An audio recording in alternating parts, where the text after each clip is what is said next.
የሀገራዊ ምክክር ጉባኤውን በልዩ መርሃ ግብርና የሂደቱ ሀገራዊ እንደምታን በሚመጥን መልኩ ለማከናወን የሚያስችሉ ስራዎች እየተሰሩ ነው። የምክክር ሂደቱን አካሄድ ወይም ስነ ዘዴ መሰረት በማድረግ ተሳታፊዎች በተለያዩ የምክክር ቡድኖች ሆነው በሚሰጧቸው አጀንዳዎች ላይ ጥልቀት ባለው ምክክር መግባባት ላይ እንዲደርሱ ለማድረግ የሚረዱ ምቹ የመመካከሪያ ስፍራዎችን የማዘጋጀቱ ስራ በማጠናቀቅ ላይ ነው። ተሳታፊዎች በማዕከሉ በሚኖራቸው ቆይታ የሚያስፈልጓቸው የጤና፣ የጸሎት ቦታ፣ የጸጥታና ደህንነት ሁኔታዎች የተጠበቁ እንዲሆኑ ከፍ ያለ ስራ እየተሰራ ይገኛል። ታዳጊ ህፃናት ልጆች ያሏቸው ሴት ተሳታፊዎቻችን ልጆቻቸውን በመረከብ የሚያቆዩባቸው የህፃናት ማቆያ ቦታዎች በባለሙያና በግብአት እንዲሟሉ ተደርገዋል። የመሰብሰቢያና የመመካከሪያ ስፍራዎች ለአካል ጉዳተኞች፣ ለአቅመ ደካሞችና ልዩ ድጋፍ ለሚፈልጉ ተሳታፊዎች የተመቹ እንዲሆን ለማድረግ አቅም በፈቀደ መጠን በልዩ ትኩረት እየተሰራ ነው። ሌላው እንግዲህ እዚህ ውስጥ ሊጠቀስ የሚገባው የመኝታ አገልግሎት ነው። የመኝታ ቦታዎች ለሁሉም የሀገራዊ ምክክር ጉባኤው ተሳታፊዎቻችን ምቹና ደህንነታቸው የተጠበቀ መሆናቸውን የማረጋገጥ ተግባር ተከናውነዋል። በዚህም በዋናነት በኢትዮጵያ ፐብሊክ ሰርቪስ ዩኒቨርሲቲ እና ከፌዴራል ቴክኒክና ሙያ ኮሌጅ ጋር በመተባበር በርካታ ስራዎች ተሰርተዋል። ኮሌጆቹ ያላቸው አቅም እንደተጠበቀ ሆኖ ለተሳታፊዎቻችን ይበልጥ ምቹ የማድረግ ስራ በስፋት ተከናውነዋል። የማደሪያ ቦታዎቹ ንጽህናቸው የተጠበቀ በቂ ንጹህ አልባሳት፣ የመጸዳጃና የግል ንጽህና መጠበቂያ የተሟሉላቸው እንዲሆኑም ተደርጓል። እነዚህ ተቋማት ከዚህ ቀደምም ከፍተኛ የመንግስት የስራ ኃላፊዎችን ጨምሮ የአብራኮቻችን ክፋይ የሆኑ ተማሪ ልጆቻችንን በማስተናገድ ያላቸውን ሰፊ ልምድና አቅም በመጠቀም በቂ የቅድመ ዝግጅት ስራ ተሰርቶባቸዋል። የተሳታፊዎቻችንን ባህልን፣ ኃላፊነትና ማህበራዊ ደረጃን፣ አካል ጉዳተኝነትን እንዲሁም ሴቶችና እናቶችን ታሳቢ በማድረግ በቂ ቅድመ ዝግጅት ተደርገዋል። ተሳታፊዎቻችን በአዲስ አበባ በሚኖራቸው ቆይታ የእንግድነት ስሜት እንዳይሰማቸውና ከመረጃ እጥረት ጋር በተያያዘ እክል እንዳይገጥማቸው ቋንቋዎቻቸውን፣ ባህሎቻቸውንና ፍላጎቶቻቸውን የሚረዱና የሚያከብሩ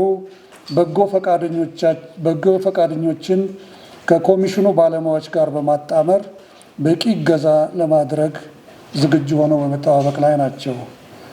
በየዕለቱ የትራንስፖርት አገልግሎትን የሚያመቻቹ፣ በማረፊያ ቦታዎች ሊያጋጥሙ የሚችሉ ችግሮችን የሚከታተሉና በአጠቃላይ ለተሳታፊዎች የቅርብ ድጋፍ የሚያደርጉና እንቅስቃሴዎችን የሚያሳልጡ ቀደም ብዬ እንዳልኩት በጎ ፈቃደኞች ዝግጁ ሆነው እየጠበቁ ነው። በመሆኑም የምክክር ጉባኤው ተሳታፊዎች በዚህ ረገድ ሀሳብ ሊገባቸው እንደማይገባ ተወዲሁ ለማረጋገጥ እንወዳለን። ሌላው እንግዲህ ምግብ፣ ጤናና የጽዳት ጉዳዮች ናቸው። ኮሚሽኑ ለምክክር ጉባኤው ተሳታፊዎች የጤና ሁኔታ ትኩረት በመስጠት በርካታ ስራዎችን አከናውኗል፣ እያከናወንም ነው። በዚህም መሰረት ከጤና ሚኒስቴር እና ከአዲስ አበባ ከተማ አስተዳደር ጤና ቢሮ ጋር በመተባበር በቂ ቅድመ ዝግጅቶችን በማድረግ ላይ ይገኛል። የምክክር ጉባኤው በሚካሄድበት አዲስ ኢንተርናሽናል ኮንቬንሽን ማዕከል እና በማደሪያ ቦታዎች ጭምር በቂ የሕክምና አገልግሎት መስጫ ጊዜያዊ ክሊኒኮች የማደራጀት ስራ ተከናውኗል። ከዚህም በተጨማሪ የተሻለ ሕክምና የሚያስፈልጋቸው ተሳታፊዎች በድንገተኛ መልክ ጭምር ቢኖሩ አገልግሎት የሚያገኙባቸው ሆስፒታሎችና አምቡላንሶች ዝግጁ ተደርገዋል። ምግብን በተመለከተም ተሳታፊዎች ቁርስና እራታቸውን በማደሪያ ቦታዎቻቸው እንዲሁም የምሳና የሻይ ረፍት አገልግሎቶችን በአዲስ ኢንተርናሽናል ኮንቬንሽን ማዕከል የሚያገኙበት ሁኔታ ተመቻችቷል። እንግዲህ ቀደም ብዬ እንዳልኩት ዋናዎቹ መቆያ ቦታዎቻችን በፐብሊክ ሰርቪስ ዩኒቨርሲቲ እና በዚህ ቲቪቲ ቴክኒካል ኮሌጅ እዛው ጎን ለጎን ናቸው። ሌሎች እንግዲህ እንዳስፈላጊነቱ ደግሞ በዚያው ደረጃ እዚያው አካባቢ ባሉ ሆቴሎችም ለማስተናገድና ለመስተናገድ ዝግጅታችንን ጨርሰናል። የምግብ አቅርቦቱ የየአካባቢውን ማህበረሰብ የአመጋገብ ባህል፣ የምግብ ምርጫ እንዲሁም ከጤና ጋር በተያያዘ የተለየ ምግብ ፍላጎት ያላቸውን ተሳታፊዎች ለማስተናገድ በሚያስችል ልክ በቂ ቅድመ ዝግጅት እየተደረገበት ነው። የምክክሩም ሆነ የማደሪያ ቦታዎች ንጽህናና ጽዳታቸው የተጠበቀ እንዲሆን የሚያስችል አቅም በፈቀደ መሰረት ስርዓት ተዘርግቷል። በመሆኑም ኮሚሽኑ በዚህ ረገድ በቂ ቅድመ ዝግጅት ያደረገ መሆኑን ለተሳታፊዎቻችን ማረጋገጥ ይወዳል። አራተኛው እንግዲህ የትራንስፖርትና ጸጥታን በተመለከተ ነው። የምክክር ጉባኤው ተሳታፊዎች ከመላው ሀገራችን እንዲሁም ከውጭ ሀገራት ጭምር በጉባኤው ለመሳተፍ ወደ አዲስ አበባ ይመጣሉ። በአዲስ አበባም ከምክክር ጉባኤው ማካሄጃ ወደ ማደሪያቸው እንዲሁም ከማደሪያቸው ወደ ጉባኤው አዳራሽ በሚያደርጉት እንቅስቃሴ የተሳለጠ የትራንስፖርት አገልግሎት እንዲኖር ማድረግ ያስፈልጋል። በዚህ ረገድ ከትራንስፖርትና ሎጂስቲክስ ሚኒስቴር ከክልልና ከተማ አስተዳደሮች የትራንስፖርት ቢሮዎች ጋር ቅንጅት በመፍጠር ሰፊ ስራ ተሰርተዋል። የትራንስፖርት አገልግሎትን ከማሳለጥ ባሻገርም የተሳታፊዎች ጸጥታና ደህንነት የተጠበቀ እንዲሆን ከፌዴራልና ከክልል የጸጥታ አካላት ጋር በመቀናጀት ውጤታማ ተግባራት እየተከናወኑ ነው። ከዚህም አኳያ ተሳታፊዎች ከሚኖሩባቸው አካባቢዎች ወደ ማዕከል ከተሞች እንዲሁም ከማዕከል ከተሞች ወደ አዲስ አበባ የሚጓጓዙባቸው የትራንስፖርት አማራጮች ተለይተዋል። ሀገራችን ያሏትን የየብስ የአየርና የትራንስፖርት ሌሎችም አማራጮችን ለዚሁ ቅድሚያ ለሚሰጠው ሀገራዊ ምክክር ምቹ እንዲሆን ተደርገዋል። ተሳታፊዎች በአዲስ አበባ በሚኖራቸው ቆይታም የተሳለጠ የትራንስፖርት አገልግሎት እንዲኖራቸው ይደረጋል።